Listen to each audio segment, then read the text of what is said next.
Kertov à tout le monde. Donc, on continue toujours sur notre travail sur le bitachon, à travers donc l'enseignement de Rav Chaim Friedlander, dans le Siftei Chaim. Et donc hier, on avait attaqué, vous vous rappelez, sur toute cette notion de ishtadlut, c'est-à-dire le fait qu'on doit faire des efforts, qu'on doit nous investir, et on a réfléchi pourquoi au fond on avait besoin de faire cette ishtadlut. On a donné un certain nombre de réponses, d'accord, et on était arrivé à la dernière réponse que le Ramchal disait dans le Mesilat Yesharim. Il dit parce que c'est tout simplement, c'est un knas, c'est-à-dire on doit payer quelque chose, et donc c'est la raison pour laquelle on se doit de faire quelque chose, parce que c'est une forme d'amende qu'Hachem a mis à l'homme depuis le Chet Adam Harishon, et c'est la raison pour laquelle, et c'est quelque chose qui est logique et normal, c'est pas une obligation d'augmenter l'amende. Il n'y a aucune obligation d'augmenter l'amende, et on avait vu un petit peu donc comment est-ce qu'on fonctionnait par rapport à ça. Alors,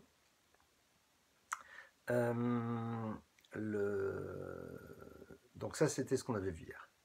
והעיקר הוא עבודת השם, אלא שצריך גם להשתדל ולעסוק במלאכה לצאת ידי חובת הקנס, וזה נתקיים בידם, כי כיוון שעשה אדם קצת מלאכה משם והלאה, אין לו אלא לפתוח בקונו, ולא להצטער על שום דבר עולמי, ואז תישאר דתו פנויה וליבו מוכן לחסידות אמיתית ולעבודת התמימה. Et donc il dit, une fois que l'individu aura fait un certain nombre d'actes qui sont nécessaires techniquement parlant pour pouvoir avoir de quoi gagner sa vie, à ce moment-là, eh bien, il décidera que le reste de son temps est quelque chose qu'il peut consacrer à des choses différentes, et plus particulièrement à la Avodat Hashem, au service d'Akadosh Baruch Hu. Et ça, cette idée-là, c'est vraiment quelque chose qu'on doit être capable d'installer dans notre vie, c'est-à-dire au niveau de Atkan, c'est-à-dire jusque-là, c'est-à-dire on a fait un effort. Est-ce qu'encore on va continuer? On avait vu que le seul lieu dans lequel il faut se battre, je vous prie de m'excuser, et ne jamais arrêter de se battre, c'est lorsque, en effet, on essaye de construire quelque chose qui va dans le sens de Avodat Hashem, c'est-à-dire lorsqu'on essaye de faire des choses sur lesquelles le Satan n'a pas envie que ça marche. Pourquoi? Parce que tout simplement, ce sont des projets qui peuvent amener au développement de la Torah et des mitzvot. Alors sur ça, en effet, d'ailleurs c'est très intéressant parce que souvent c'est le contraire, c'est-à-dire les gens disent, bon ben écoutez, on a essayé, ça marche pas, salut tout le monde. Et par contre, sur la Parnassa, non, encore et encore. Alors c'est exactement le contraire, dit le Mesilat Yesharim. Sur la Parnassa, tu as fait les efforts minimums que tu es censé faire, très bien, super, et donc c'est une très bonne chose. Maintenant, après, les choses ne dépendent plus vraiment de toi. Par contre, en ce qui concerne tout ce qui a trait à l'univers de Avodat Hashem, tout l'univers de développer des choses pour le maître de l'univers, là en effet, comme dirait l'autre, il ne faut rien lâcher. D'ailleurs, je ne sais pas si vous, enfin sûrement je suppose que toutes les personnes qui écoutent ce cours ont déjà au moins été une fois en Israël et ont été au Kotel. Et je ne sais pas si vous avez remarqué, en face du Kotel, il y a une yeshiva, entre autres, qui s'appelle la yeshiva de Esh HaTorah.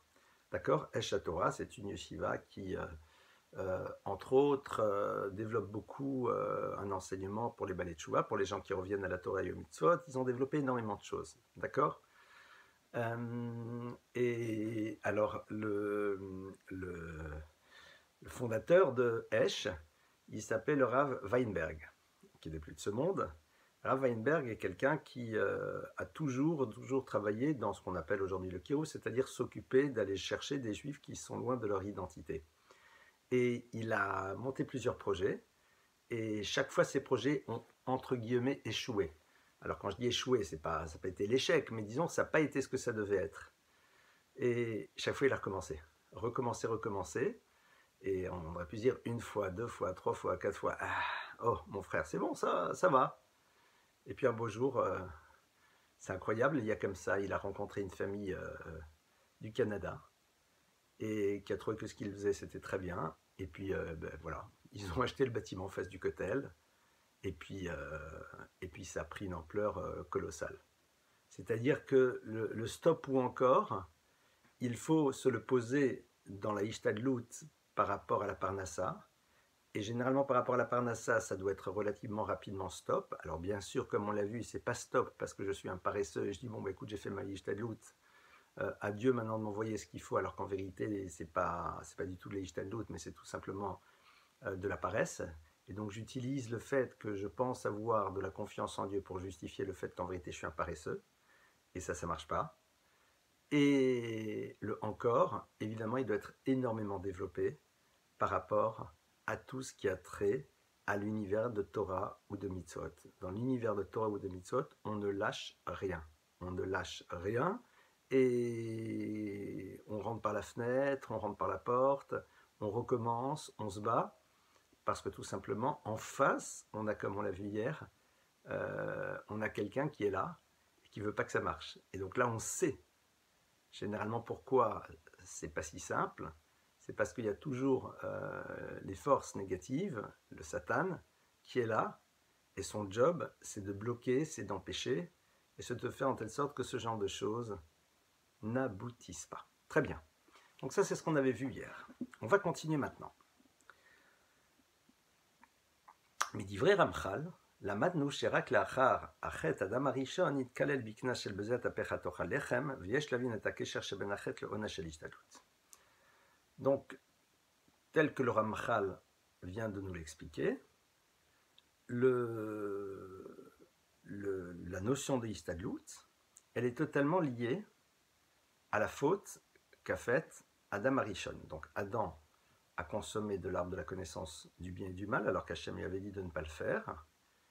Et le Ramchal nous a expliqué, nous dit, et suite à cela, eh bien Dieu donc va décider de mettre sur l'humain cette obligation maintenant de faire des efforts pour obtenir ce dont il a besoin par rapport à ce qui est nécessaire pour vivre. On est d'accord? La question elle est comme ça. Quel rapport? Quel est le lien qui existe entre le fait que Adam a consommé l'arbre de la connaissance du bien et du mal et cette sanction? C'est-à-dire que nous, en vérité, ce qui est très intéressant, c'est que on connaît l'histoire, on l'a lu dans le texte, et donc pour nous, comme il a consommé de l'arbre de la connaissance du bien et du mal, c'est la raison pour laquelle. Mais pourquoi Dieu a-t-il choisi ça? Pourquoi Hachem a dit, ah, tu as consommé de la connaissance du bien et du mal? Eh bien maintenant, Hishtadlut. Tu ne pourras plus obtenir les choses juste comme ça, il va falloir que tu fasses un effort. Pourquoi, a priori, Dieu a-t-il créé cette sanction par rapport à cette faute? Quel rapport il y a entre les deux? הנה, לפני החטא היה אדם בגן עדן שהוא מקום רוחני, וחי בנס על טבעי, ולא היה שייך אצלו השתדלות גשמית. Avant la faute, rappelons-nous que Adam Arishon vivait dans le Gan Eden, dans le jardin d'Éden, c'est-à-dire un endroit totalement spirituel, et vivait de manière totalement miraculeuse dans une dimension qui va au-delà de la nature. La notion de faire un effort matériel n'existait pas. רק לאחר החטא שגורש מגן עדן לעולם הזה הגשמי ונפל ממדרגתו הרוחנית לתוך מסגרת חומרית טבעית. תפקידו הוא להשתדל בסיבות טבעיות שנדמה שהם גורמי הצלחה והישגים בדרך של סיבה ומסובב, ועל האדם לשנן לעצמו ולהפנים בלבבו ולדעת שהשתדלות אינה סיבה התוצאה, רק הקדוש ברוך הוא לבדו הוא הפועל ועושה. Il dit, lorsqu'il va faire la faute, eh bien, il va descendre de niveau et va s'inscrire dans le monde de la matérialité. D'accord?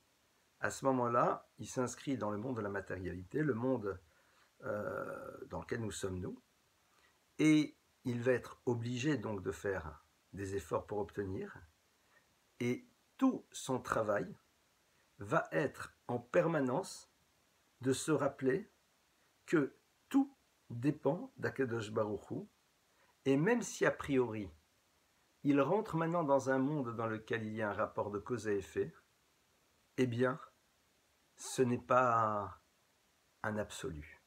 C'est-à-dire que même si en effet il y a, tel que tu le perçois, un rapport de cause à effet, mais comme il le dit, Rak Akadosh Baruch Hu, le Vado Hu Apoel Haose. C'est seulement Akadosh Baruch Hu lui-même qui agit et qui fait que les choses fonctionnent.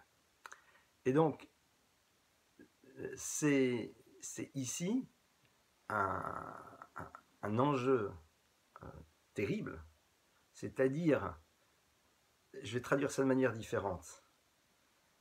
Hachem a donné à l'humain la possibilité de se passer de lui, en le mettant dans un monde dans lequel il y a a priori un rapport de cause et effet entre les efforts que l'on fait et les résultats, et nous devons malgré tout nous rappeler qu'il en est rien et que tout dépend de lui. Tout dépend de lui. C'est-à-dire que le Knas, c'est je te mets maintenant dans un système dans lequel tu as les moyens de m'oublier. Je te donne les moyens de te débarrasser de moi. Je te donne les moyens de mettre de côté l'idée que tout dépend d'Hachem. Pourquoi ? Parce que tout simplement, tu vas être dans un monde dans lequel, quand tu investis du temps, de l'énergie et tu agis, eh bien, tu vas voir qu'il y a des résultats. Et donc, très rapidement, tu vas pouvoir penser que cela dépend de toi. Et tout ton travail, dit Hachem, ça va être de résister à cette épreuve, de faire ce qu'il faut et de voir qu'il y a un rapport de cause et effet, et de te dire de manière constante, non, tout ça, c'est Akadosh Baruch Hu et exclusivement Akadosh Baruch Hu. ועוד יש לומר, הסביר בשם הארי, שאדם הראשון נכשל בעבירה לשמה. Il dit, il y a encore lieu d'aller un petit peu plus loin. Rav Dessler a enseigné au nom du Harizal que Adam Arishon, lorsqu'il a transgressé, évidemment que ce n'est pas une opposition à Dieu. Il a fait ça, et dans sa tête, il faisait ça l'ishma, c'est-à-dire il avait un but très élevé au moment où il transgressait.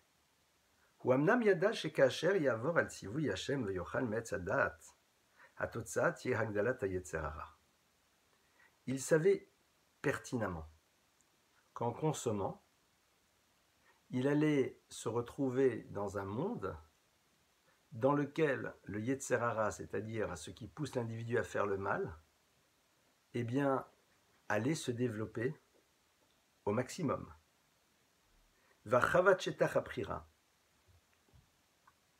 Et donc, à partir de ce moment-là, l'enjeu du libre arbitre allait se retrouver présent de manière beaucoup plus puissante. Évidemment. Pourquoi ?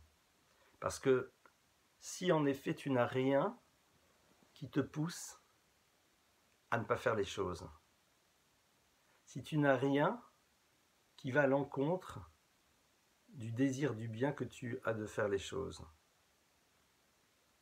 ça va, c'est pas très compliqué. Par contre, plus tu ouvres la porte à une opposition, plus tu vas te retrouver à être obligé de te battre, et plus ton lieu de libre arbitre s'élargit. Je vais traduire ça de manière différente. Le Rav Dessler, au nom du Hari, explique la chose suivante. En vérité, ce qui s'est passé avec Adam Arishon, c'est qu'Adam Arishon s'est dit, voilà, c'est quoi la finalité de l'histoire ? C'est que l'homme serve le créateur de l'univers et montre qu'il a décidé de se soumettre totalement à sa volonté et d'accomplir ses commandements de manière constante. Et regardez ce qu'il dit. Il dit alors voilà, si je n'ai rien qui me pousse à ne pas écouter Dieu, le fait de l'écouter, bon, ben, c'est un peu normal. C'est pas très compliqué. Il n'y a rien qui te pousse à ne pas l'écouter. Adam Arishon dit, je vais fauter, entre guillemets, c'est-à-dire je vais consommer. Donc je vais maintenant créer et faire émerger une force très puissante qui va me pousser à ne pas vouloir écouter Dieu, à ne pas accomplir sa volonté. Et malgré tout, je vais accomplir sa volonté. Donc, vous imaginez un petit peu comment on devient plus grand? Malgré l'émergence du Yetzer Hara, qui pousse à ne plus faire les mitzvot, qui pousse à ne plus écouter Dieu, malgré tout, je vais le faire. Malgré tout, je vais le faire. Donc, qu'est-ce qu'on voit d'ici? On voit d'ici que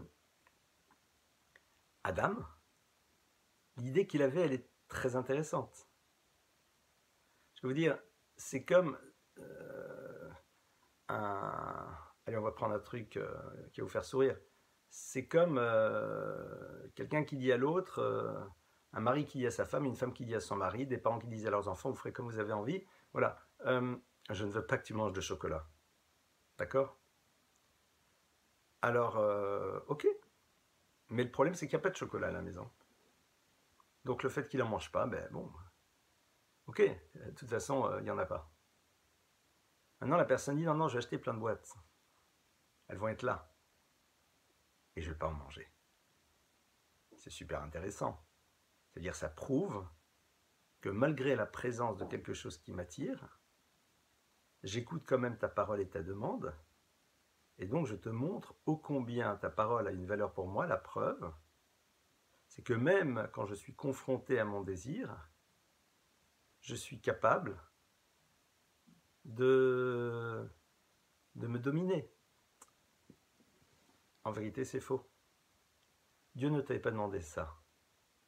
Dieu t'a demandé de ne pas consommer, point barre, de l'arbre de la connaissance du bien et du mal. Ça, c'était l'erreur d'Adam. Même si, au niveau de sa logique, c'était intéressant. D'ailleurs, cette idée de « je vais aller me confronter » à quelque chose de complexe, et après, je vais montrer ô combien je suis capable de me dominer, on la retrouve à travers une discussion dans le Talmud. Les maîtres du Talmud, il y a des maîtres du Talmud qui un jour devaient partir d'un point A à un point B. D'accord? Et pour aller du point A au point B, eh bien, il y avait deux chemins. Un chemin très classique, et l'autre chemin qui passait à côté de, voilà, de choses pas très... On va dire, voilà, c'est comme si on veut aller de Nice à Monaco, soit on suit la route de la plage au mois d'août, soit on va sur la haute corniche. D'accord? Et sur la haute corniche, tu roules point barre. Quand tu es en bas, d'abord, tu roules beaucoup moins lentement. Tu roules beaucoup plus lentement, pardonnez-moi. Et puis en plus, ben, tu es à côté des plages avec tout ce que tu ne dois pas voir, qu'on soit bien clair. Avec tout ce que tu ne dois pas voir. Alors, ils discutent, on prend quel chemin? Et il y en a un qui a dit, bah, écoutez, on va prendre le chemin de la plage.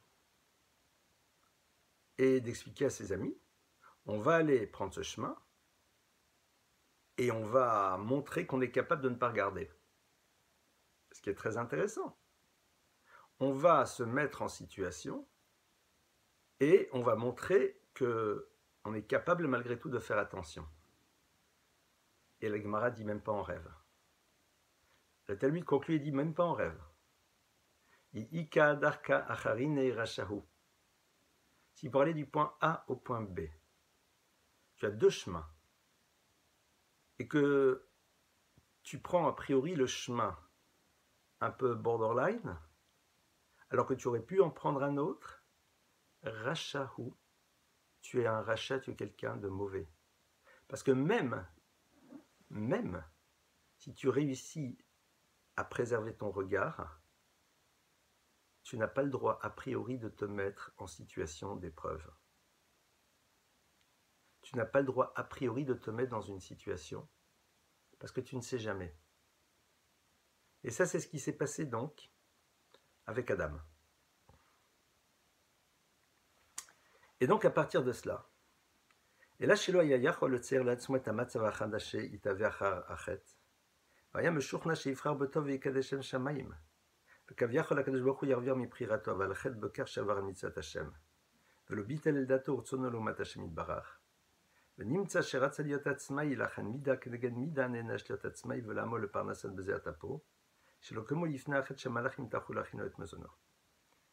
Et donc, explique Rav Dessler la chose suivante. Il dit au fond, Adam, qu'est-ce qu'il a voulu? Il a dit, voilà,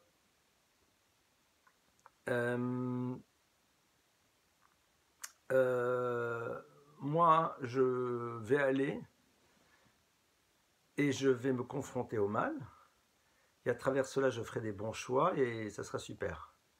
Donc, en 2 mots, tu ne veux pas te soumettre à Hachem. Hachem t'a pas demandé ça. Hachem t'a dit, tu ne consommes pas, point. Point, tu ne consommes pas. C'est tout. Ah, tu as toutes tes réflexions du pourquoi, du comment, faisant ça, je vais montrer, etc. Super. En 2 mots, tu veux montrer que tu es indépendant? Tu veux montrer que tu es un grand garçon, Adam Arishon? Tu veux montrer que tu es capable de comprendre les choses à ta manière et te tourner vers Dieu et de dire, voilà, écoute Dieu, moi je comprends que, et d'après moi ceci, et d'après moi cela? C'est ça que tu veux faire? Eh bien, très bien. Tu vas voir ce que ça veut dire être indépendant. Et maintenant, ton indépendance, ça va être l'obligation que tu auras de faire ce qu'il faut pour obtenir ce que tu veux. C'est ça, au fond, la sanction. La sanction, c'est, tu as voulu jouer à l'indépendant? Tu vas voir ce que ça veut dire l'indépendance. L'indépendance, c'est le moment dans lequel, eh bien maintenant, c'est plus Dieu qui te donne en direct. Il va falloir que tu bosses.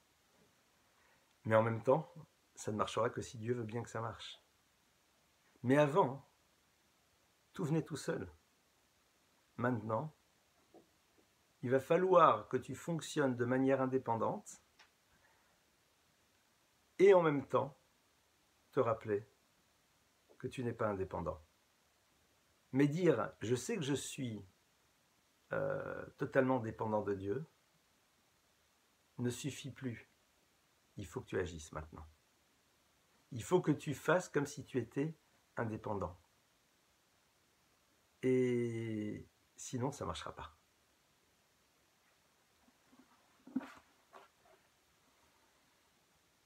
רמח"ל מבאר שחטאו של אדם הראשון היה חסרון בהכרת הייחוד. כי היה עליו לחזק בעצמו את ההכרה שאף על פי שעץ הדת מושך ומפתה לאכול מפירותיו להפיק מכאן תועלת, אך מכיוון שהשם יתברך עשה לאכול ממנו רע גמור, ובסופו של דבר אי אפשר להרוויח מעבירה מאומה.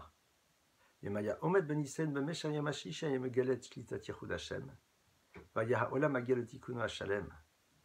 כך כתב אדם הראשון כבר היה רואה הרע, והיינו כי הלא הוא היה עץ הדת טוב ורע, שהקדוש ברוך הוא אסרו עליו, אף על פי כן היה עיניו אינו מטעה אותו לחשוב אותו תאווה לעיניים וטוב למאכל, ונמצא שהיה רואה מיד שיש מקום לטעות חס ושלום.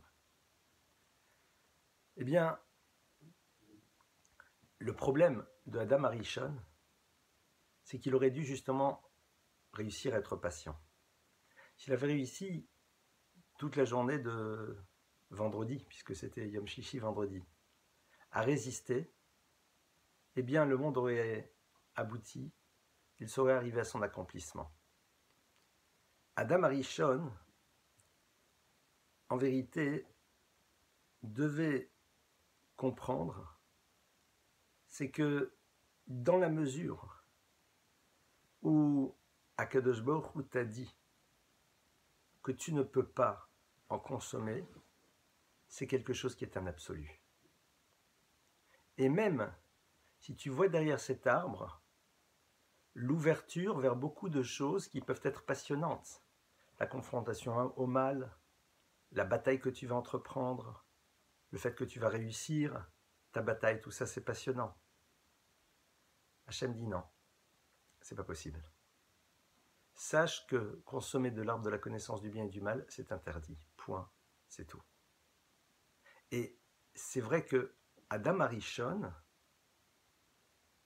aurait dû, en effet, faire totalement abstraction de son raisonnement, de sa réflexion qui était très belle, et à ce moment-là, se bloquer lui-même et se dire Akadosh Baruch Hu a dit que je ne peux pas consommer, donc je ne peux pas consommer. Point. Point. Point. Ça s'arrête là.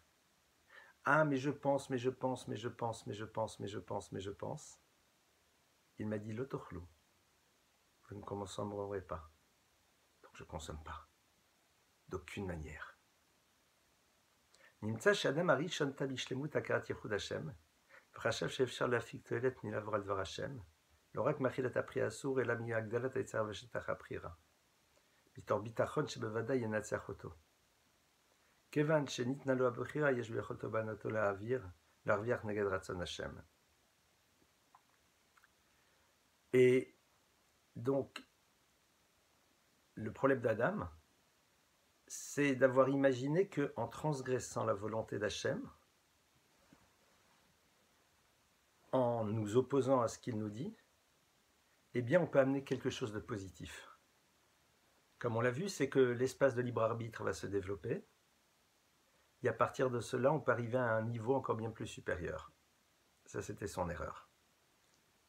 Et donc, c'est la raison pour laquelle, comme on l'a vu, son tikkun, c'est de se dire non. Maintenant, tu vas rentrer dans un monde dans lequel tu vas penser qu'il y a un rapport de cause et effet entre ce que tu fais et les résultats, et tu vas malgré tout réussir à te rappeler que non. Voilà un petit peu les enjeux de ce qui se passe avec le Chet Adam Harishon. Bezrat Hashem, on continuera ensemble dimanche sur ce thème, parce que c'est pas terminé. Je nous souhaite une très bonne santé, un très bon Shabbat, de très bonnes nouvelles Bezrat Hashem, plein de bonnes choses à tout le monde. Merci pour votre écoute. Il y a dimanche Bezrat Hashem pour la suite toujours de ce travail sur le bitachon à travers l'enseignement du Siftei Chaim. Plein de bonnes choses à vous.